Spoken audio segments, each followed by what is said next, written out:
ज़िंदगी के अणागे सफ़र में जियापो बरक़रार रखण लाइ बेवस इंसान के अनेक जतन करणा पवन था ऐं हर नए उभरंदड़ सिज सां गॾु सवें नयनि ॾुखियाईनि खे बि मुंहुं ॾियणो पवे थो ऐं मुसलसिल ॾुख सूर सहंदे समूरो जीवन दर्द कहाणीअ में तब्दील थी वञे थो। मायूसी ऐं बेवसीअ जी तस्वीर बणियल वगण जे ॻोठ थैड़ी हाशिम वासी हिन पोरत सनावला कोरीअ जी कहाणी बि कुछ अहिड़े ई दर्द सां भरियल आहे, जेको हिकु हादसे जो शिकार थियण बाद ज़िंदगी ऐं मौत जे ॿिवाटे ते बीठल आहे। पोरत सनावला कोरी जॻहुनि ते मज़दूरी करे पंहिंजो ऐं घर भातियुनि जो पेट पालींदो हो, पर 5 महीना अॻु पंहिंजे ई ॻोठ में जाइ ते मज़दूरी करण दौरान वज़नी सरियो संदसि मथां अची किरियो, जंहिंजे हेठां अची हू दॿिजी वियो। अहिड़े हादसे बाद साथी पोरियतनि वॾियुनि कोशिशुनि बाद खेसि ॿाहिरि कढियो ऐं ॻणतीअ जोगी हालत में मक़ामी अस्पताल पहुचायो, जिते डॉक्टरनि पोरत सनावला जे करंगीअ जे हॾे भॼी पवण जी तस्दीक कई ऐं संदसि इलाजु कराची ट्रामा अस्पताल मां कराइण जो मशवरो ॾिनो।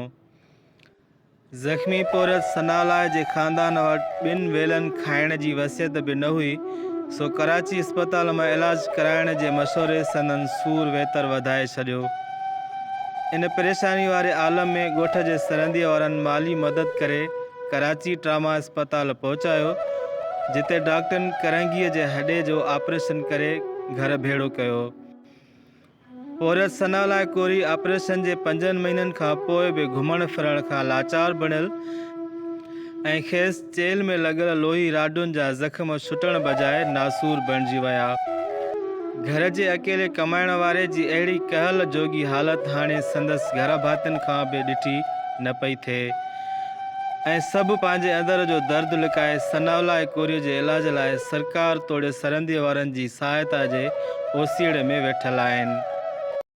कंदे असांजे मथां भित किरी हुई, उन खां बाद में असां कराची खसी विया रहियासीं। 4 महीननि खां बाद में असां कराची में मोटिया, वरी असांजो ऑपरेशन उथली, उन में असांजा फट उथलिया आहिनि। वरी हितां असां वियासीं लाड़काणे, लाड़काणनि चयो असांखे गंबट वञो, गंबट वारनि चयो त इन में ₹1,00,000 ख़र्चु थींदा, तंहिंमें असांखे किराए जी वसीयत कोन्हे त ₹1,00,000 असां काॾों आणियूं, असां मिसकीन आहियूं, ग़रीब आहियूं, ख़ुदा न करणु मुंहिंजी मदद कयो। 5 महीना मुंहिंजो भाउ किरियो आहे, भित किरी हुयसि मथां, मतिलबु रोज़ी करण वारो इहो ई हुयो, असांखे इहो ई हलाईंदो हुयो। असांजो घर माना असां मिसकीन आहियूं, जेके बि आहिनि असांजी माना ख़ुदा जे वास्ते मदद कनि।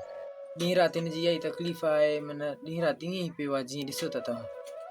सिंध जे वागदड़नि ऐं समाजी फलाही तंज़ीमुनि खे घुर्जे त वगण जे ॻोठ थैड़ी हाशिम वासी हिन मिसकीन पोरियत जे इलाज लाइ अॻिते अचनि त जीअं संदसि मायूस ज़िंदगी में ख़ुशियुनि जी आमद ॿीहर मुमकिन बणिजी सघे।